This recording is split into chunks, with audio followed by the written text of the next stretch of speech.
Hello students, myself Hiral Prajapati from Galaxy Group of Science. Let's start chapter number 6, subject computer standard 11 અને Ubuntu લિનક્સના મૂળભૂત command જે છે આપણું chapter તેની અંદર આજે આપણે આગળ સ્ટડી કરીએ. લાસ્ટ વિડીયોની અંદર આપણે કેવી રીતે ડિરેક્ટરીને બનાવીએ છીએ, કેવી રીતે ડિરેક્ટરીને રિમૂવ કરીએ છીએ અને ડિરેક્ટરીના નામ અને ફાઇલના નામ આપવાની પ્રણાલિકા વિશે વાત કરી હતી કે તમે કેવા અક્ષરોમાં તમે ફાઇલના નામ આપી શકો છો, કયા કયા કેરેક્ટર્સ વાપરી શકો છો. તો આજે આપણે સ્ટાર્ટ કરીએ ફાઇલો સાથે, બરાબર. તો ફાઇલો જે છે તે ક્યાં સ્ટોર કરવામાં આવે છે? તો તેને ડિરેક્ટરીના અંદર સ્ટોર કરવામાં આવે છે. લાઈક તમે ડિરેક્ટરી જે છે એક સામાન્ય રીતે પાત્ર તરીકે કાર્ય કરે છે, જેની અંદર તમે ફાઇલોનો શું કરી શકો છો? સંગ્રહ કરી શકો છો. અને લિનક્સની અંદર ટેક્સ્ટ ફાઇલ તૈયાર કરવા માટે સામાન્ય રીતે નેનો, પીકો, વીઆઈ અથવા વિમ અને એડી જેવા ઘણા બધા ટેક્સ્ટ એડિટર અવેલેબલ છે, બરાબર, જેનો ઉપયોગ થાય છે. તમે નોર્મલી જ્યારે કોમ્પ્યુટરની અંદર વિન્ડોઝ 7 ની અંદર ટેક્સ્ટ ફાઇલ બનાવો છો તો વર્ડપેડ, નોટપેડ એની અંદર બધી ટેક્સ્ટ ફાઇલ બનાવો છો. બટ અહીંયા લિનક્સની અંદર તમારે અગર ટેક્સ્ટ ફાઇલ બનાવવી હોય તો તમે આ રીતના નેનો, પીકો, વીઆઈ અથવા વિમ અને ઈડી જેવા ઘણા બધા ટેક્સ્ટ એડિટરનો યુઝ કરી શકો છો. બટ એ અલગથી સોફ્ટવેર્સ તમારે મતલબ એની અંદર નાખીને કરવું પડે, નવી એપ્લિકેશન નાખીને કરવું પડે. પણ તમે જ્યારે ઘણીવાર તમારે સ્પીડમાં કોઈ નવી ફાઇલ બનાવવી હોય અને ફટાફટ તમારે કંઈક લખવું હોય તો તેના માટે તમારી પાસે એક ઓપ્શન અવેલેબલ છે કમાન્ડ માટે, જેનું નામ છે કેટ કમાન્ડ. કેટ એટલે બિલાડી નહીં, બરાબર. કેટ કમાન્ડનો ઉપયોગ કરીને તમે નવી ફાઇલ શું કરી શકો છો? બનાવી શકો છો. નવી ફાઇલ પણ બનાવવી હોય અને તેની સાથે તમારે લખવું બી હોય એ ફાઇલની અંદર, તો તમે કેવી રીતે કરી શકો છો? મતલબ તરત ને તરત ઇકોનોમિક્સ, ફોર એક્ઝામ્પલ ઇકોનોમિક્સ નામની એક ફાઇલ બનાવેલી ડિરેક્ટરી છે અને ઇકોનોમિક્સ નામની ડિરેક્ટરીની અંદર એક ઇન્ટ્રોડક્શન નામની મારે ફાઇલ બનાવવી છે અને એના માટે મારે કઈ ડિરેક્ટરીમાં જવું પડે? ઇકોનોમિક્સની ડિરેક્ટરીમાં. આફ્ટર દેટ હવે મારે એ ડિરેક્ટરીમાં જઈને મારે ઇન્ટ્રોડક્શન નામની એક ફાઇલ બનાવી છે, તો હું કયો કમાન્ડ યુઝ કરીશ? તો તેનો આ કમાન્ડ અહીંયા લખેલો છે, કેટ ગ્રેટર દેન ઇન્ટ્રોડક્શન. અહીંયા આગળ જે ગ્રેટર દેનનું ચિહ્ન છે તે ઇન્ટ્રોડક્શન નામની જે ફાઇલ હશે તેની અંદર લખાણ શરૂ કરવા માટેની પણ પરમિશન આપે છે. એટલે જેવું તમે અહીંયા આગળ કમાન્ડ પ્રોમ્પ્ટ ઉપર કેટ ગ્રેટર દેન ઇન્ટ્રોડક્શન લખ્યું તો તરત જ તમે ઇન્ટ્રોડક્શન નામની ફાઇલ ઓપન કરી શકો છો, નવી ફાઇલ જનરેટ બી થશે, પ્લસ તમે તેની સાથે લખાણ પણ લખી શકો છો, બરાબર. અને આફ્ટર તમે કોઈ લખાણ લખી દીધું અને તમારે ફાઇલને સેવ કરવી છે તો તે ફાઇલને સેવ કરવા માટે અહીંયા આગળ એક કમાન્ડ વપરાય છે જેનું નામ છે Ctrl+D, જે બહાર નીકળવા માટે વપરાય છે, એટલે કે કમાન્ડ પ્રોમ્પ્ટ ઉપર જવા માટે વપરાય છે, બરાબર. અને અહીંયા જે ચિહ્ન છે Ctrl+Dનું, એનો મતલબ એ થાય છે કે ફાઇલનો અંત થઈ રહ્યો છે, એટલે કે ફાઇલ એન્ડ થઈ રહી છે. એન્ડ ઓફ ફાઇલનો શું કરે છે? નિર્દેશ. અને જે અહીંયા આગળ જે ના કરતાં વધુ કમાન્ડ યુઝ કર્યો છે, એટલે કે ગ્રેટર દેનનું ચિહ્ન, એ દિશા ફેર માટે પણ વપરાય છે, રીડાયરેક્શન જેને કહીએ છીએ. તો એનો મતલબ એ થાય કે તમારે કેટ કમાન્ડ પછી અગર ગ્રેટર દેનનો સાઇન લખ્યું તો એના બાદ તમે એ ફાઇલની અંદર લખાણ લખી શકો છો, બરાબર. હવે આ રીતે કેવી રીતે લખાય છે એ જુઓ. અહીંયા આગળ પહેલો પોર્શન જોજો, આટલો administrator@ubuntu-ની અંદર /subject/economics અને ડોલરનું ચિહ્ન. અહીંયા આગળથી તમારું લખાણ લખવાનું સ્ટાર્ટ થાય કે કેટ ગ્રેટર દેન ઇન્ટ્રોડક્શન, અને અહીંયા આગળ હું આપું છું એન્ટર કી. તો અહીંયા આગળ તરત કઈ પ્રકારનું કમાન્ડ પ્રોમ્પ્ટ આવશે નહીં, બટ અહીંયા આગળ જે 3 લાઇન લખેલી છે, field of social science, the process of production, product or service, આ લખાણ તમે લખ્યું કહેવાશે, બરાબર. એ તમારે ટાઈપ કરીને લખવાનું હોય છે. જેવું તમે Ctrl+D બટન દબાવશો એટલે તમે પાછા ક્યાં આવી જશો? આ રીતે કમાન્ડ પ્રોમ્પ્ટની ઉપર, બરાબર. હવે તમારે જોવું છે સપોઝ કે તમે લખાણ જે કંઈ લખ્યું છે એ સેવ થયું કે નહીં, બરાબર. તમે જે ટેક્સ્ટ ફાઇલ બનાવેલી છે તે ફાઇલ સેવ થઈ છે કે નથી થઈ? તો તેના માટે બીજો એક કમાન્ડ વપરાય છે, એ જ કમાન્ડ છે, ખાલી ડિફરન્સ શું છે તમે અહીંયા આગળ જુઓ, અહીંયાથી ચેક કરતા જાઓ. Cat space introduction.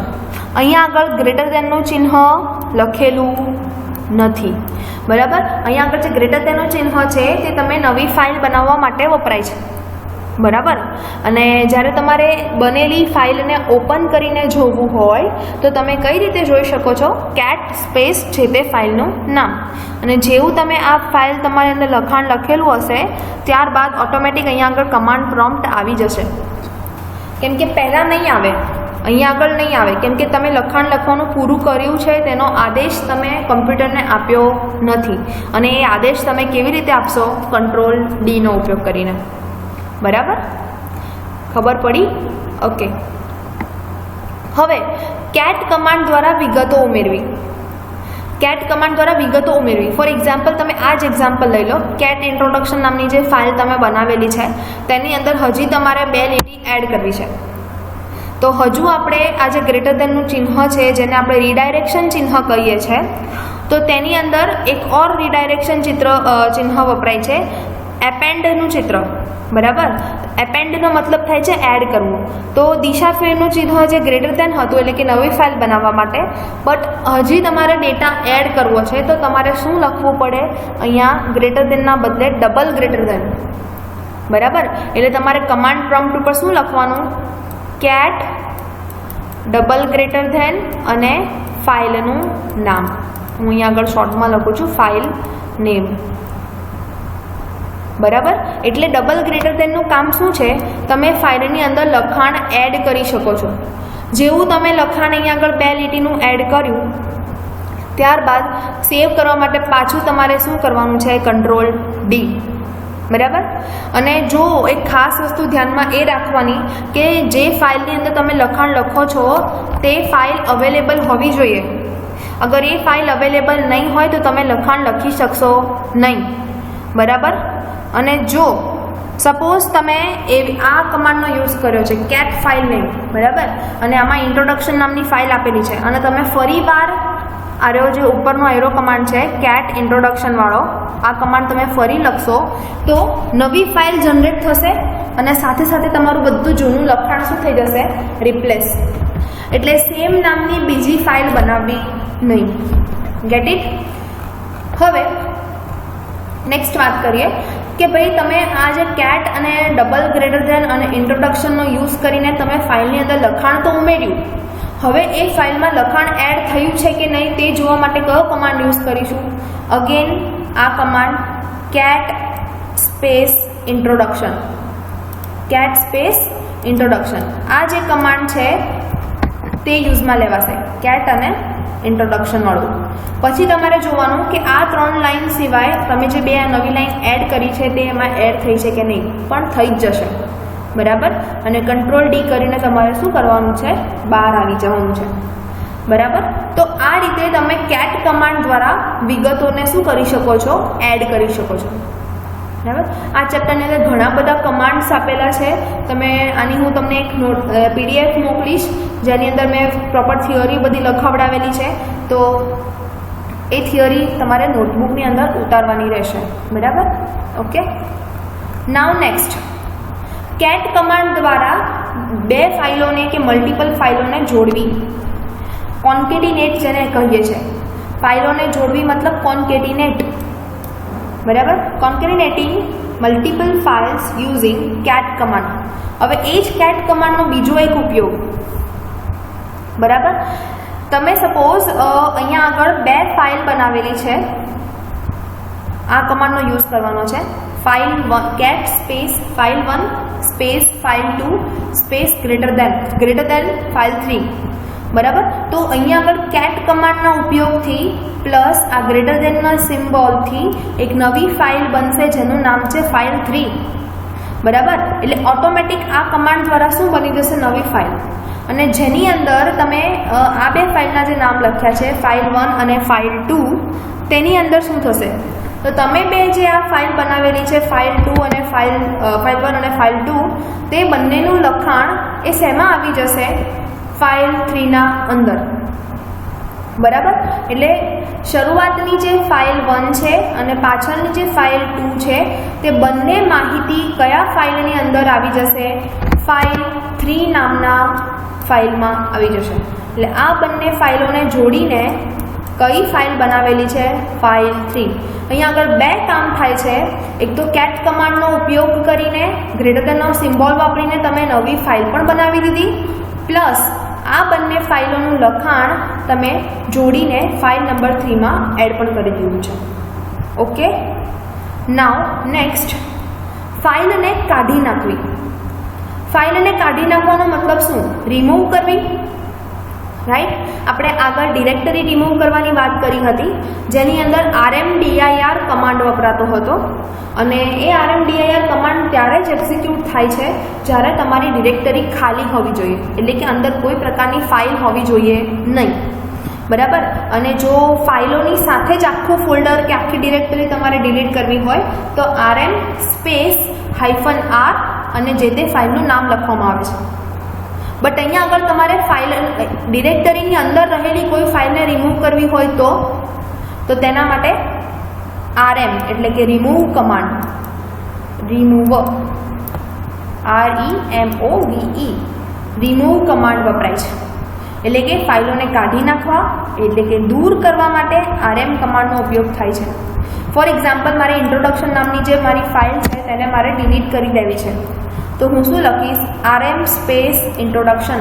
આ ડોલરનું સિમ્બોલ તમારું પ્રોમ્પ્ટ છે, બરાબર, એટલે એને કન્સિડર કરવું નહીં, બરાબર. જો તમે એક સાથે મલ્ટિપલ ફાઇલ બનાવી બી શકો છો તો તમે એક સાથે મલ્ટિપલ ફાઇલને ડિલીટ પણ કરી શકો છો, અને એક સાથે મલ્ટિપલ ફાઇલ્સને ડિલીટ કરવા માટેના ઓપ્શન્સ અહીંયા આગળ આપેલા છે.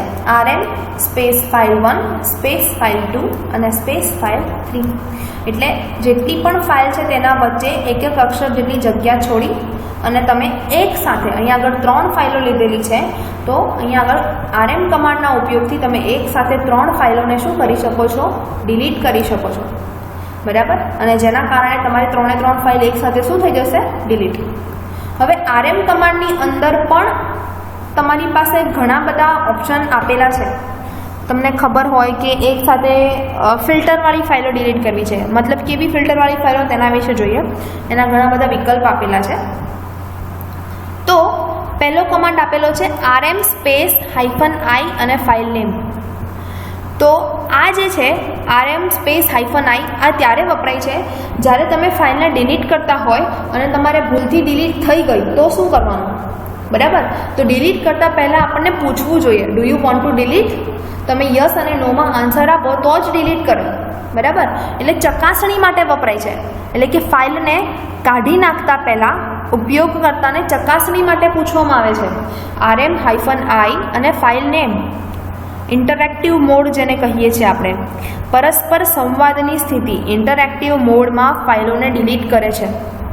એટલે ડિલીટ કરતાં પહેલાં ચકાસણી કરશે કે તમારે સાચે ડિલીટ કરવી છે કે તમે ભૂલથી ડિલીટ કરી રહ્યા છો. ઘણીવાર ભૂલથી rmનું નામ rm અને ફાઇલનું નામ આપી દીધું અને પછી આપણને એવું થાય કે ભાઈ ડિલીટ કરી દીધી છે તો નથી કરવાની અને ડિલીટ થઈ ગઈ છે તો ફરીવાર મળશે. ઓકે, તો આવા સમયે તમે rm -i નો યુઝ કરી શકો છો અને ફાઇલનું નામ લખી શકો છો. બીજી વાત કરીએ, rm -r અને ડિરેક્ટરી નેમ. આ આપણે ઓલરેડી જોઈ ગયા છે કે ડિરેક્ટરીની અંદર રહેલી સમાવિષ્ટ તમામ વિગતો સાથે સંપૂર્ણ ડિરેક્ટરીને કાઢી નાખવામાં આવે છે, બરાબર. અને આ એક સાથે તમારી ડિરેક્ટરીની અંદર જેટલી પણ ફાઇલ્સ હોય તો અહીંયા ફાઇલ્સ પણ રિમૂવ થઈ જશે અને ફોલ્ડર બી આખું તમારું શું થઈ જશે? Delete. Okay, next, rm -r અને સ્ટાર. આ જે છે rm -r તે ડિરેક્ટરીમાં પડેલી તમામ વિગતોને અહીંયા આગળથી શું કરી નાખશે? ડિલીટ. તેમ એ પણ પૂછ્યા વગર, બરાબર. તો આ થોડુંક શું કહેવાય છે? ભયજનક શબ્દ બી એવા જ વાપરેલા છે. અને અહીંયા આગળ જે સ્ટારનું ચિહ્ન છે તેને આપણે કહીએ છીએ વાઇલ્ડ કાર્ડ અક્ષર. Most IMP question, wild card અક્ષરો કયા કયા છે? તો તેની અંદર 2 વાઇલ્ડ કાર્ડ અક્ષરો વપરાય છે, એક તો સ્ટાર અને બીજું છે ક્વેશ્ચન માર્ક, બરાબર. આ બે શબ્દોને વાઇલ્ડ કાર્ડ અક્ષર તરીકે ઓળખાય છે, અથવા ઇંગ્લિશમાં કહીએ છીએ વાઇલ્ડ કાર્ડ કેરેક્ટર. બરાબર. તો આ એના માટે વપરાય છે. હવે નેક્સ્ટ જોઈએ RM સ્પેસ -RF સ્ટાર. બરાબર. આ RF સ્ટાર જે છે એના જેવો જ કમાન્ડ છે આ, કે ડિલીટ કરી નાખશે, પણ તેની અંદર રહેલી રાઇટ પ્રોટેક્ટેડ એટલે કે તમે સિક્યોર્ડ ફાઇલ જે તમે નાખી હશે તો એ સિક્યોર ફાઇલ એટલે કે પાસવર્ડ પ્રોટેક્ટેડ ફાઇલ હશે તેને પણ અહીંયા આગળ કાઢી નાખશે. અને જે RM સ્પેસ -R અને સ્ટારનો યુઝ કર્યો છે તે એમાં તમારી પાસવર્ડ પ્રોટેક્ટેડ ફાઇલો ડિલીટ થશે નહીં, પણ અહીંયા આગળ બધી જ ફાઇલો ડિલીટ કરી નાખશે, રાઇટ પ્રોટેક્ટેડ હોય તો પણ. ઓકે, તો આ હતા RM કમાન્ડના અમુક વિકલ્પો. ઓકે, આઈ હોપ તમને ખબર પડી હશે.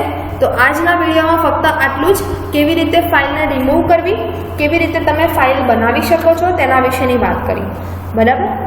Thank you.